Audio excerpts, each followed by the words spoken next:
Okay, how's everybody doing? So somebody had requested a little bit of a tour or an overview, and I think it's probably a good idea just to keep everybody in the loop like I tend to do now and again between builds and so on. So what I'm going to do is just do another pass, but I'm going to take the gimbal along here and then just maybe talk about a few things, about where I'm at because I'm getting really close now. Like for those of you that may or may not know, this is section one of a three-section shelf layout. There's actually going to be a ferry here, like a barge ferry, which will be, section 3A, and then there'll be section 3B for the, like a cassette type off stub staging on the far end of section 3, which right now is just I have a lot of trains and paints and scenery materials piled up on, which I'll get boxed away when I need that space. And section 2 down there, which I should be moving into this year for sure, and very soon, once I get that building down there on the far end, that plywood substructure, Axton steel, which is my last building to do. And then I'll have everything whited out that I wanted, like all the buildings all unpainted. That was the idea, but with the scenery all done. So all the scenery, like the primary base passes, especially this area right here. Like this is kind of the standard. Like I like to work from left to right, so, call it what you may. I think it's just a, a habit or an instinct from reading books, I guess, because we tend to read from left to right. So that's just a natural way of moving ourselves along in a story or any creative effort because we write that way as well, right? Um, so yeah, this is kind of the standard that I want to apply to the whole layout eventually. And then there are still some finishing passes that I can come back. That's the beauty of model railroading, especially on the shelf layout when you can add infinite details. You can come back and add chairs and figurines, animals, debris, trash, oil cans. It goes on, right? Like that's the beauty of it. Like it never really ends. We can just extend the enjoyment and the creative process as long as we like, right? So that's kind of the idea. And then as you can see, the brewery's finished. The barge slip is about 95% because there's railings to be built and some details on the end here. There's lamps standards to go in. and then 2 kiosks, just in behind these towers, but that's no biggie. And then what I'll do is I'll just jump off the pedestal here and I'll take you down a bit further and just talk about a couple of other things. So there's a building, the baby warehouse I call it, which is just straight back there behind that tanker. Or actually, no, it's not there. It's actually, you can't see it. Maybe I can get in there. Just give me a moment here. And it's the third building. Whoops. It's right in there. See it there? It's just a small section. And then I used it to create an alleyway because I want to have access to the back side of these, this lot, the back side of this lot.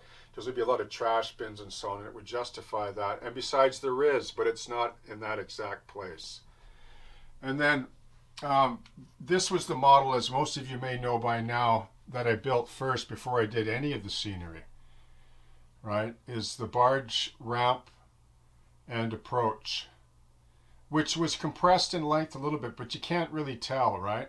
So that's, like, selective compression is a comprehensive term. There's no simple kind of ratio for it. It's whatever the modeler decides to compress, So like I would say that these towers and the barge piles and slabs, like all this is pretty accurate. But I did draft from photographs, but I've had a lot of practice and experience doing that, so I'm okay with it because I believe in ratio modeling. When you don't have drawings or blueprints, which I didn't have, and I'm not going to wait. I've already waited 20 years to build this layout, so there's a time where you have to start, right? And so I decided that I would get as much photographic reference as I could, and using the techniques that I've described in the way that I draft from photos, which I learned in film, I built what I feel is a very convincing barge ramp and approach, for the River Road section 1 here. I'm really pleased with the way it fits. And, selective compression helps to accommodate the model in the chosen footprint that we have, which in this case is 10 feet. Right down there from that plywood structure, right down to the very point there where the brewery extractor is. And then it comes out wider here because I wanted this scene here to, to have some space for the water. And I put this curve in here because I felt that it would be a nice graceful flow to the eye. It just helps the viewer forget about the edge, like when it's cleaned up like this. Like, that's what I wished a lot of model railroaders would do. I don't know why they ignore that. Like, I don't understand why they leave all the raw foam and plywood. Like, why don't you spend the time to finish that up? I mean, it really makes a dramatic impact on the layout at whatever stage it is. So, and it adds just a little touch of professionalism. And I mean, if we're all amateurs or just model railroaders and we've been in it long enough, like, why not do that? You know what I mean? It just makes it more presentable. So that's, like, I'm not the only one that does that. So I just think that it makes a huge difference on the visuals and how a person enters into the scene. Because whether you like it or not, a model railroad is a form of a diorama. It's a miniature scene or a story in the round. Like, I just think traditionally that the era that model railroads came out of was, sort of the post-war generation.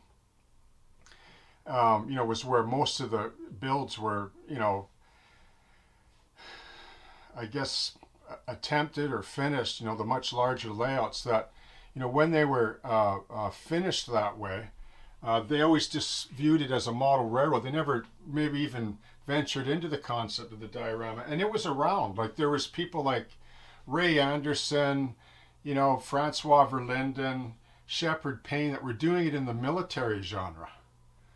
So, like, the term diorama is not exclusive to military or historical subjects, right? It's also can be exclusive to the model railroad as well. It just depends how you define it and your approach to it. So, but yeah, and the big warehouse is now finished, as you can see.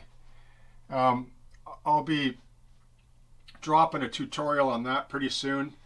You can see how I'll just give you a quick overview. You can see how I changed up the landings. Like, all three of them look the same, but they're not. Like, the landings are different on all of them because this building's gone under so much revision over the years, like over the decades actually. It's changed dramatically in terms of what the paint and actually the prototype, the rail's all out of service. And this actual spur was a dual line right here. They both ran along the warehouse, but I turned it into a runaround and a drill track.